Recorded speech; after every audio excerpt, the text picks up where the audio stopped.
документтерім ғой көп.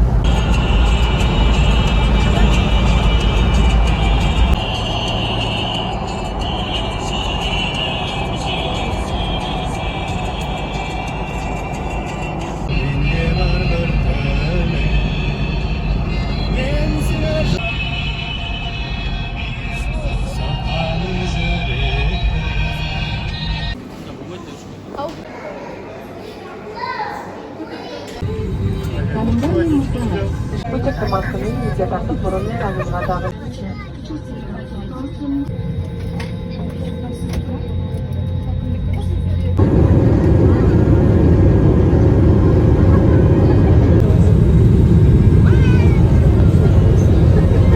Менің құлағым тынып қалды. Барлығы 3 сағаттық ұшу уақытының 1,5 сағат өтіп кетті. Мен өзіме су алдым. Қалған жолаушылар роллтон, керешке сынды тағамдарды алдыртыпты. Сондықтан салонда мен үшін ең жағымсыз тағамдардың иісі микстеліп, сондай жайсыздық туғызып тұр. Бірақ шыдап келеміз.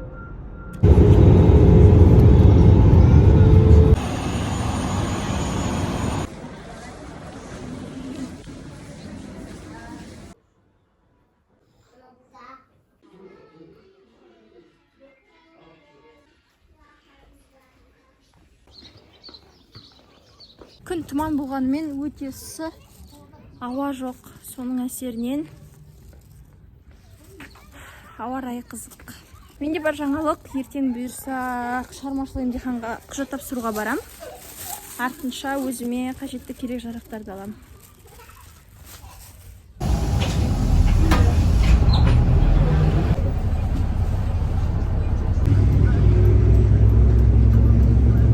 Достар, мен әлі ізбігі жеткен жоқпын.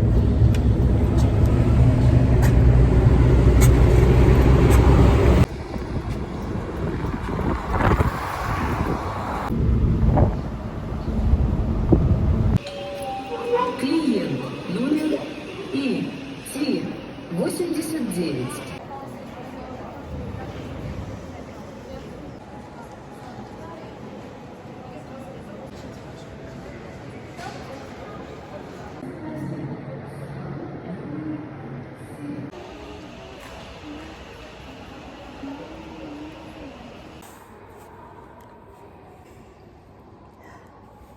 Кішкене душевный,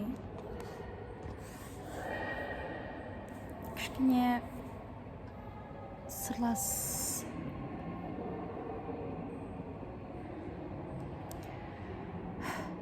Бұты тапсырдым, қалаған балымды алдым. Шығармашылық емтиханға барам дедім, Алматы дедім, Алматыға келдім. Былай қарасақ, барлығы болды да. Мен ойлаған нәрселердің барлығы болды. Мектеп бітіру кешінде сәтті өткіздік. Құдайға шүкір, жоспарлардың барлығы 100% орындалды. Енді алда шығармашылық емтихан келе жатыр. Былай ойласаң, I must be happy. Себебі жоспарланған нәрселердің барлығы болды. Және ертең шығармашылық емтихан мен құжат тапсырам деп ойладым. Және мен үшін осы сәтте мен бақытты болатын едім. Яғни ботадан өтіп алайын, шығармашылықтан өтіп алайын, сосын барып менде барлығы жақсы болады деген ұстаным болды. Енді ойланып қарайым. Бір түрлі да осы уақытты мен осыншама күттім, тостым. Ал түптеп келгенде мен ондай сезімдерді сезініп отырған жоқпын. Кеше Дилназ айтады, сен бұл күннен күткенің көп болғандықтан, сені күткендей болмағандықтан кішкене апсет болып тұрған шығарсың деп. Бәлкім солай шығар. Және оның айтуынша асықпау керек.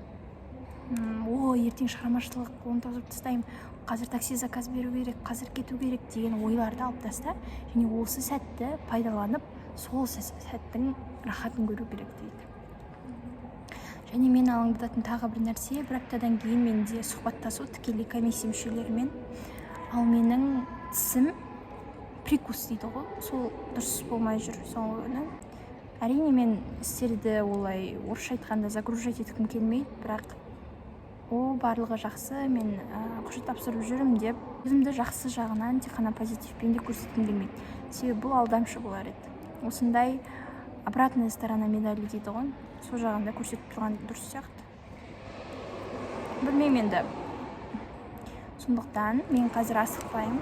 Мен қазір осы жерде езудің ішінде отырмын. Телефоным қуаттағышқа қойып. Соны күтемін. Өмірді дәл осы сәтте 100% сүргім келеді. Бар рахатын дәл осы ертеңгі күнге асықпай, осы сәттің рахатын көргім келеді. Себебі жаңағыда айтқандай, ертеңге асығам қатты. Ертең не болады, қандай сөз сөйлеймін. Мен дәл қазір мысалы армандаған университетімде отырсам да, мен ертең Оралға барып, біреумен кездесетін уақытымды ойланып, сол үшін қобалжып отырамын. Білмеймін, бұл психология жағынан қандай термин екенін. Бірақ солай.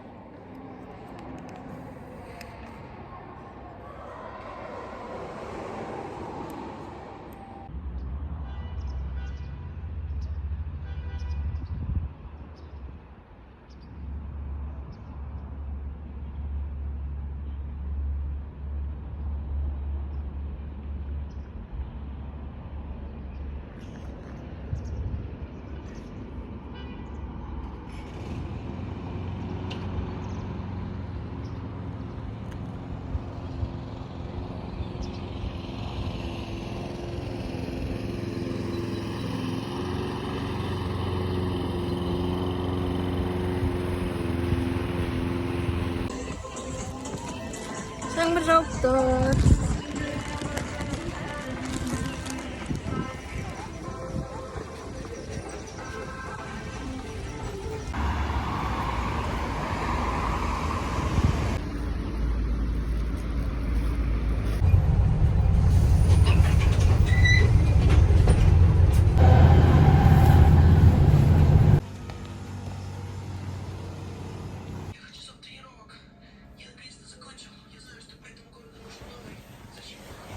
И после долгих часов езды я наконец-то дома.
Если ты как немного любишь меня, то скажи мне. Как будто примадонна, у тебя все ровно. Ты танцуешь очень броско, снова летаешь. Я разлюбил себя, чтобы любить тебя сильнее. Мне не важен город, но Макар или сильнее.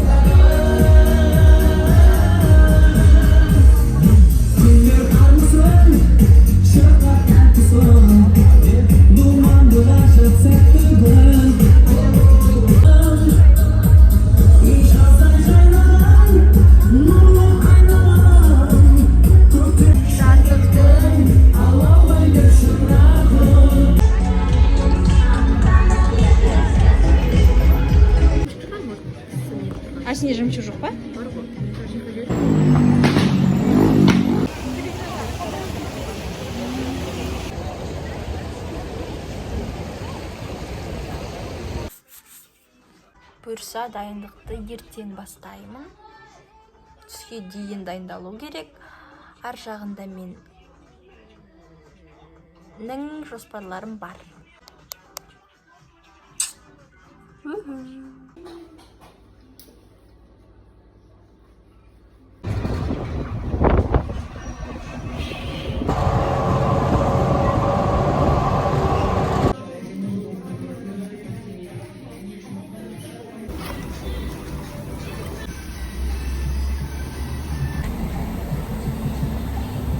Су себелейді. Қасынан адам өткенде тоқтатады уақытша. Ешкім жоқта, қайтадан бастайды.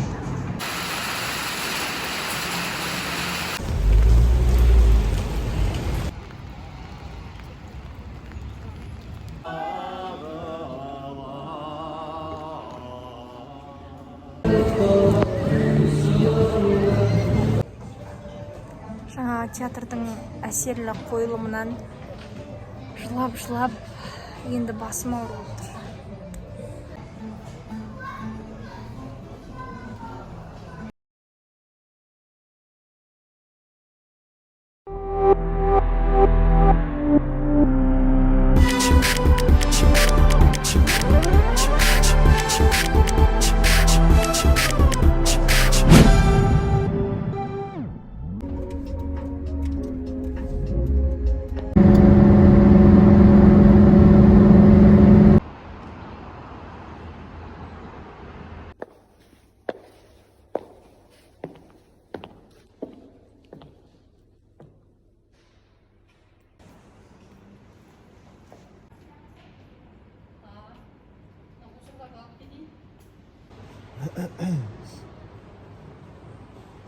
Негізі Олимпиада жақсы болды да негізі.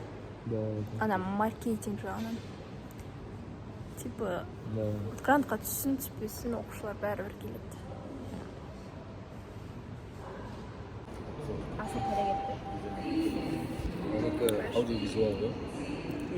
Достар десең, біз қазір шығармашылық емтиханды 45-те 45 аламыз. Соған дайындалып отырмыз, типа дайындалып. Мына жерде қалғандары отыр. Мен есім Дінмұхамед. Бүкіл Альбинаның оқырмандарына жалынды сәлем. Менің атым Ғазали, бұл менің досым Дінмұхамед.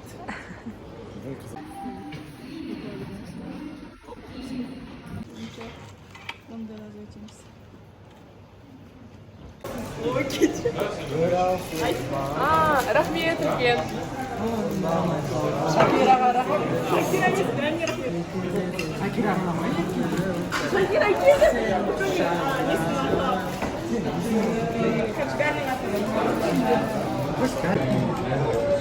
Біз эссемізді тапсырып шықтық. Қазір кантинде тамақ ішіп отырмыз, шай ішіп. Менің есімім Аялым. Мен СМС болып келеді бағына қатысқанмын және осы университетте ең жоғары бағынатын номинациям егермін десем болады шығар. Ең сілей пайым деген, ең үздік сілей пайым деген номинацияны алдым. Ертең 4-ші курс оқып бітіріп атасыңдар ғой. Сол кезде қарайсыңдар. Фрешмендар дейсің бай. Балмұздақтар осы жаңа тек экзамен тапсырып шығып кетір. Осындай жастар.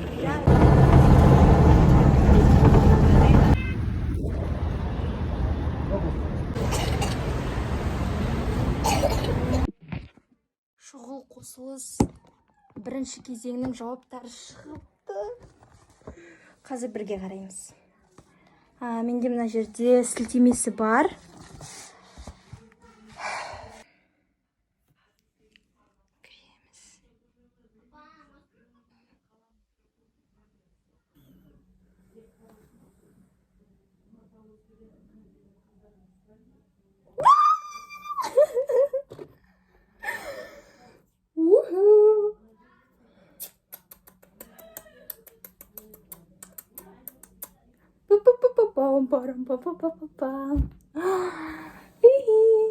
Неше деп ойлайсыздар?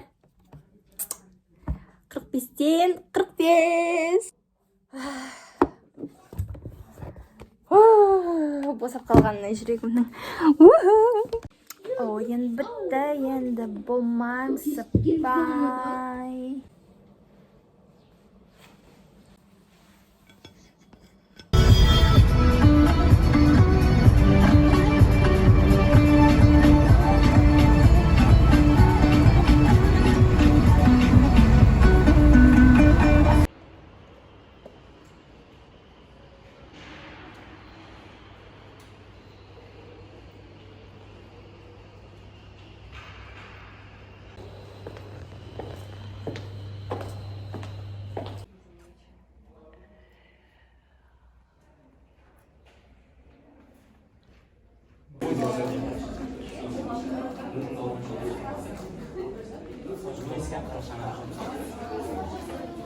Мен тағы бір рет осы Альбинаның Альбинаның оқырмандарына тағы бір жалынды сәлем.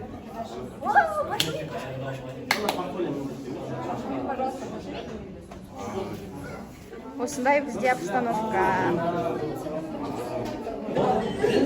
Бұл бізде не кабинеті? Жай ғана өзіміз отырмыз, өзара әңгімелесіп. Қарсы кабинетте билет суырып, сәйкесінше 10 минут дайындық жүретін кабинет. Одан кейін екі комиссия отыр. Одан кейін, яғни екі аудитория бар. Комиссия төртеу, екі оқушыдан кіріп жатыр. Сондай. Мені қазір шақырады, көп ұзамай. Есім Болат Альбина.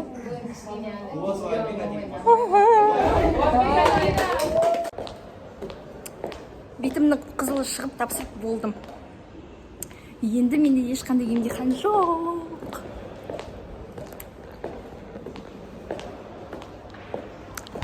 Осындай жағдай. Мәзбіл. Үш сұрақ келді. Журналистің имиджін не қалыптастырады деген. Қазақ журналистикасының қазіргі жағдайы деген. Тұрып айтайын, қазақ журналистикасының қазіргі жағдайы деген. Сосын мен сүйетін өнер деген. Вот. Сол үш сұраққа жауап бердім. Кейін портфолиум бойынша сұрақ қойды. Мінберге қандай қатысың бар деді.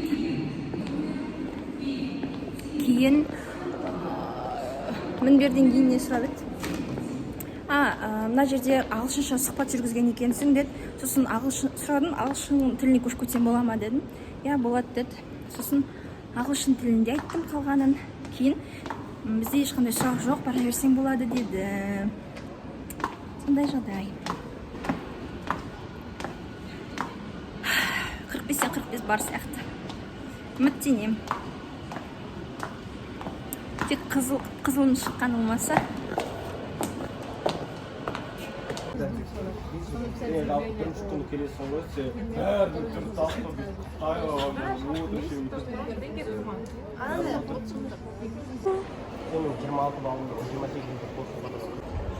Екі экзаменді тапсырдық. Енді кетіп бара жатырмыз.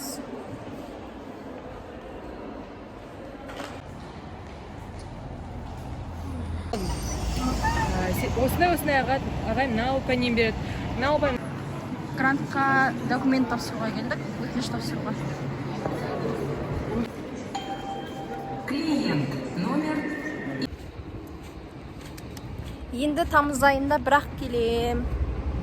Себебі грант конкурсына құжаттарым тапсырдым. Осымен құжатпен жүгіру толығымен бітті. Және сіздерге құпия ретінде айтайын. Сұрастырғанда айтты, маған дейін құжат тапсырғандардың ең максимумы 120 екен. Ал мен 123-пен келдім. Сондықтан ұйқың тыныш ұйықтай бере аласың ғой енді. 100% тұрсың ғой деген секілді әңгімелер айтты қабылдау комиссиясы. Дегенмен енді жауабын күтеміз.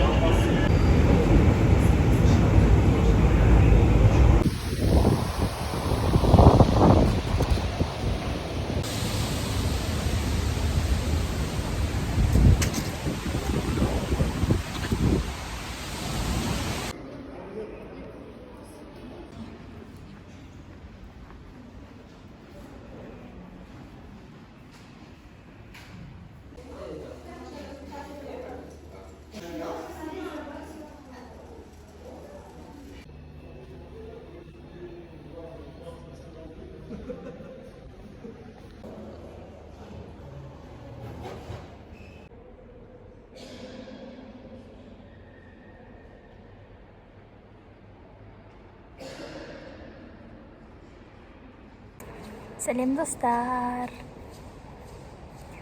Дәл осы жерде бірнеше күн бұрын, бірнеше апта бұрын өзімнің емтихандарға қатысты ішкі үрейіммен бөліскен болатынмын. Естеріңізде болса, қазір барлығын сәтті тапсырып шығып отырмын. Дәл осы жаңа ағылшын емтиханын тапсырдым.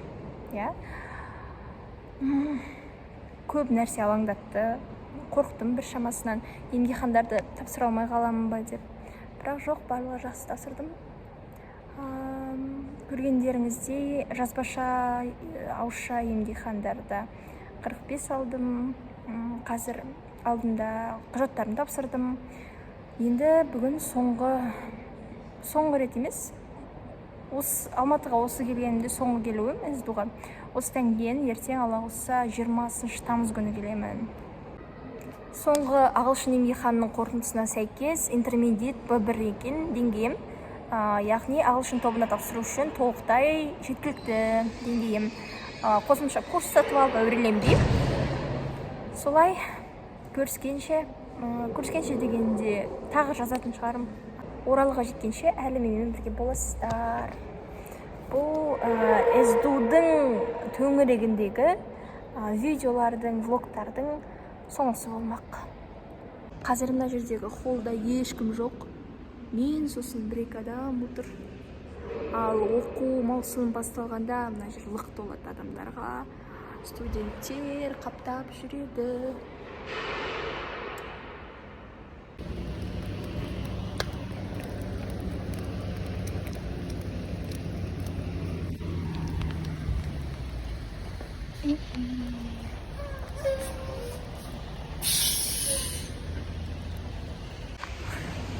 Камераның сапасы үшін кешірім сұрайын.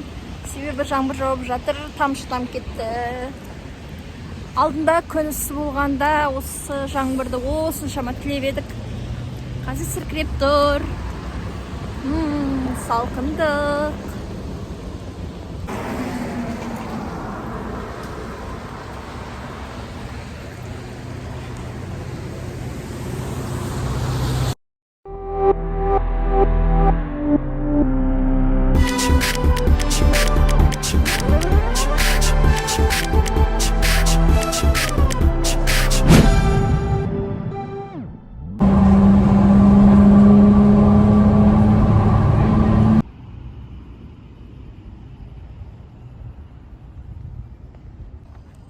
Күн жанып тұр.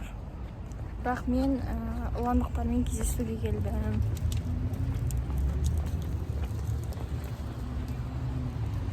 Мысалы бұрын Қорлан Сейілхан деген жасөспіріміміз болды, ол Айзада жайықты тартты сөйтіп. Одан кейін жаңа Айзадағылар сол күнгерді тартты ғой.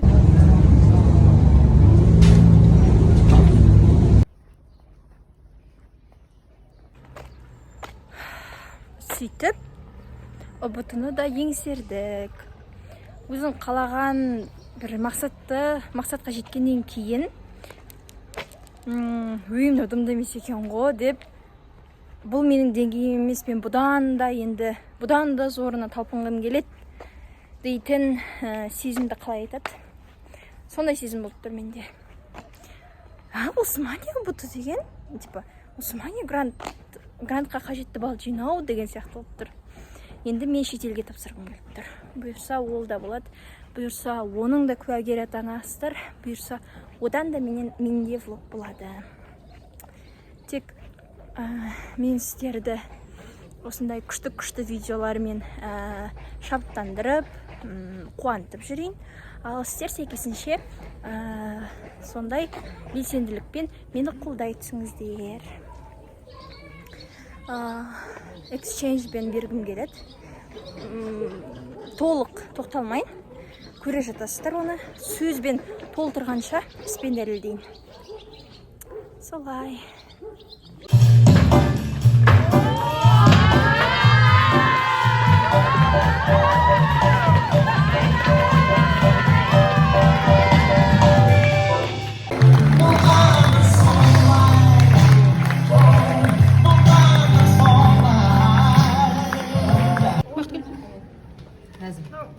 Назым мне.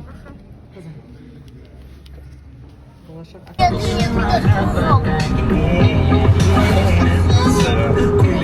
Bilirəm oyunda tozun soğuk qarağında Tüqün bir jardayım deyim Rinci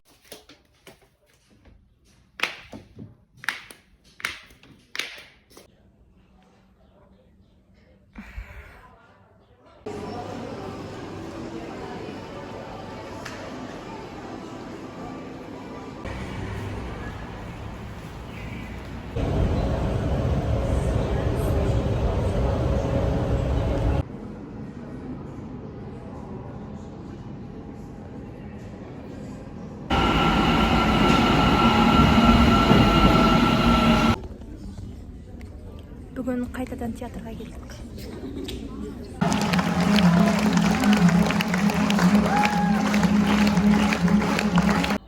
Қайырлы кеш, достар.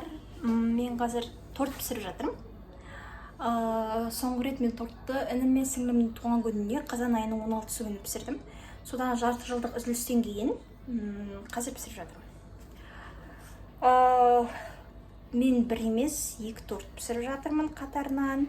Мына жерде екінші торттың бисквитін дайындап жатырмын. Мына жерде арахис. Қандай торт екенін уже білуге болатын шығар осындай подсказкалардан кейін. Мына жерде шоколадный бисквит. Мына жерде карамель суп тұр. Сосын шоколад. Сондай жағдай.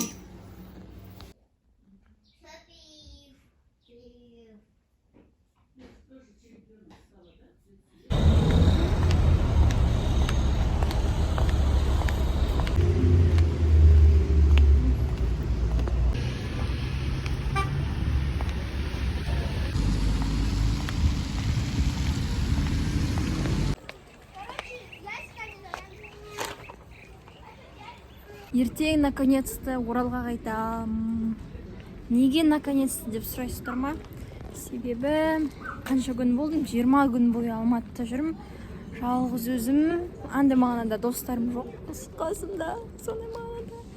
Сосын күн ыссы болды. Сосын құжаттармен әлі-берлі Қаскелеңге барып келем дегенше зырқым шығып кетті дейтін бет. Зырқым ба? Мезі болдым. Мезі болдым. Сондықтан 40 минутта қаланың бір шетіне, екінші шетіне жетуге болатын. Өзімнің қытақандай Оралыма ертең барам.